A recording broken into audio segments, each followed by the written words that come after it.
Varahi silks వారి grand festive celebrations పొందండి 10,000 రూపాయలు ఆపై కొనుగోలుపై బంగారు నాణెం ఉచితంగా.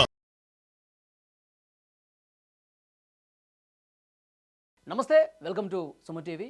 ప్రస్తుతం నాతో పాటు స్టూడియోలో ఉన్నారు national security studies experts committee chairman, అలాగే centre for human security studies founder and director doctor Ramesh Kannaganti గారు. వారితో మాట్లాడదాం. సార్ నమస్కారం. నమస్తే వలి గారు. సార్, మదురో వారి భార్య ఇద్దరిని కూడా, వెనిజులా అధ్యక్షుడు మదురో వారి భార్యని డొనాల్డ్ ట్రంప్ కిడ్నాప్ చేశాడు, అరెస్ట్ చేశాడు, కోర్టు ముందు నిలబెట్టాడు. అంటే దీని వెనకాల ఉన్నటువంటి ఆయన డ్రగ్స్ ఏదో తీసుకొస్తున్నాడని చెప్పి పైకి చెప్తున్నా కానీ వెనకాల ఉన్నది కథ వేరు అని చెప్తున్నారు. సో ఏం చెప్తారు సార్ మీరు? 100% డొనాల్డ్ ట్రంప్ ఒక ఒక దేశ అధ్యక్షుడై ఉండి వేరే దేశ అధ్యక్షుడిని proper due process of law అంటారు ఇంగ్లీష్లో. అంటే ఒక నేరస్తుడిగా నువ్వు నిరూపించుకోవాలంటే నీకు ఒక అవకాశం ఇవ్వాలి, నీకు ఒక చట్టము, నీకు ఒక లాయరు, నీకు ఒక వ్యవహారము ఇవ్వాలి.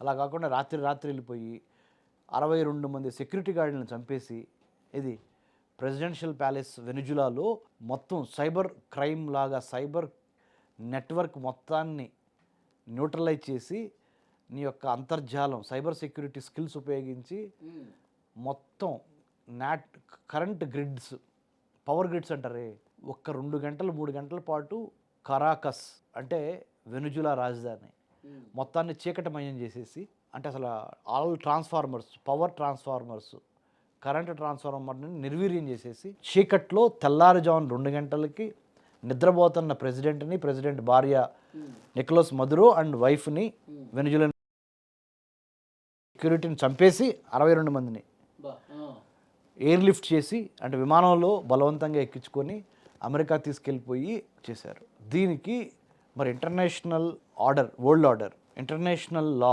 International court of justice, United nations, మరి ఇవన్నీ ఏమైపోయినాయి? వెనిజులాన్ ప్రెసిడెంట్ డిక్టేటర్ అనుకోండి, వెనిజులాలో ఉన్న ప్రజలు ఆ డిక్టేటర్ని గద్ద దించుతారు. అపోజిషన్ పార్టీ ఉంటుంది, పవర్లో ఉన్న పార్టీని కింద దించాలి. అది వాళ్ళు అంతర్గత సమస్యగా వాళ్ళు చూసుకోవాలి. కానీ అమెరికన్ ప్రెసిడెంట్ ఎందుకు చేశాడు అంటే, మీరు అడిగారు రీజన్ ఏంటండి అని.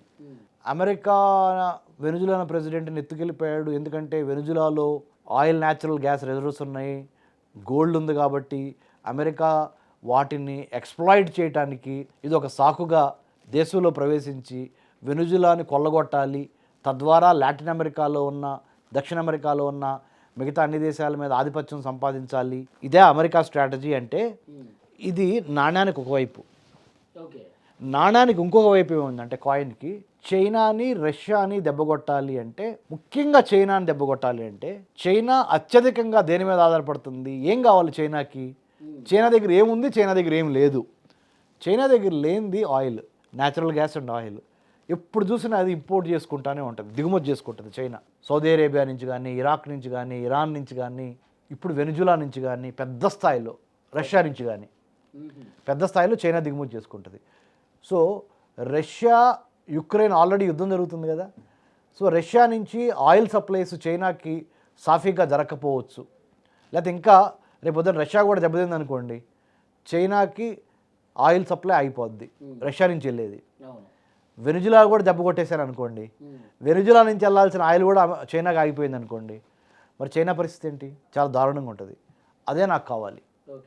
కాబట్టి చైనాని నేను నా బ్యాక్యార్డ్లో, అంటే నా ఇంటి ఆవరణలో, అంటే నా దేశ ఆవరణలో చొరబడనీయకుండా తొక్కిపెట్టేయాలి చైనాని. అంటే చైనాకి సంబంధించిన వెలుజునాలని ఫస్ట్ తొక్కాలి.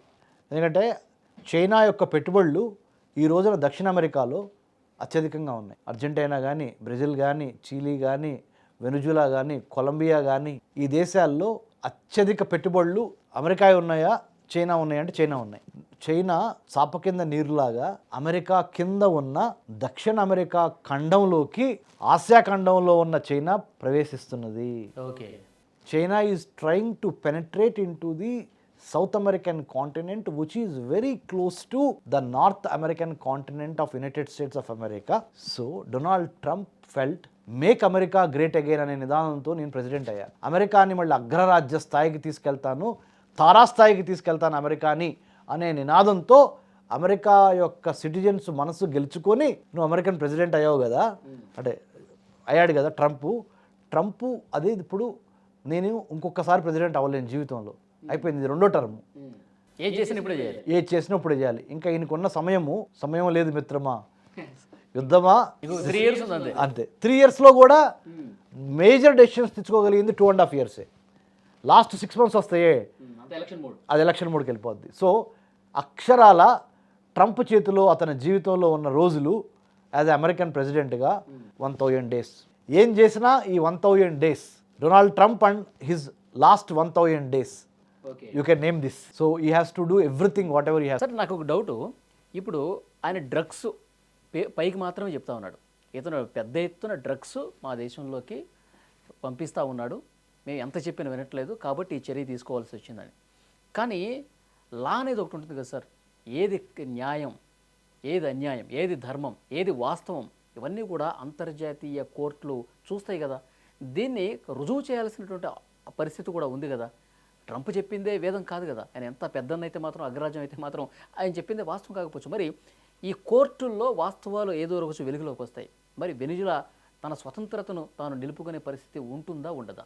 యూరోపియన్ యూనియన్ 26 నుంచి 27 దేశాలు ఉన్నాయి యూరోపియన్ యూనియన్లో. ఆఫ్రికన్ యూనియన్ ఒక 50 దేశాలు ఉన్నాయి.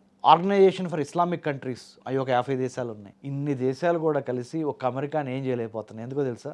అమెరికా అన్ని రకాలుగా, మీరు వరల్డ్ బ్యాంక్ తీసుకోండి, IMF తీసుకోండి, యునైటెడ్ నేషన్స్ తీసుకోండి, నార్త్ అట్లాంటిక్ ట్రీటీ ఆర్గనైజేషన్ తీసుకోండి, ఎంత పెద్ద ఇంటర్నేషనల్ ఆర్గనైజేషన్ తీసుకున్నా అందుట్లో అమెరికా యొక్క ఆర్థిక శక్తి, టెక్నాలజీ శక్తి 2 అపరిమితంగా ఉన్నాయి.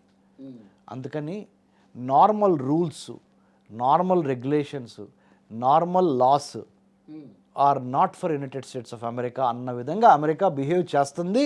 దానికి చెల్లుబాటు కూడా అవుతుంది. అంటే ఆర్థిక శక్తితో నిజాన్ని కప్పేస్తుంది.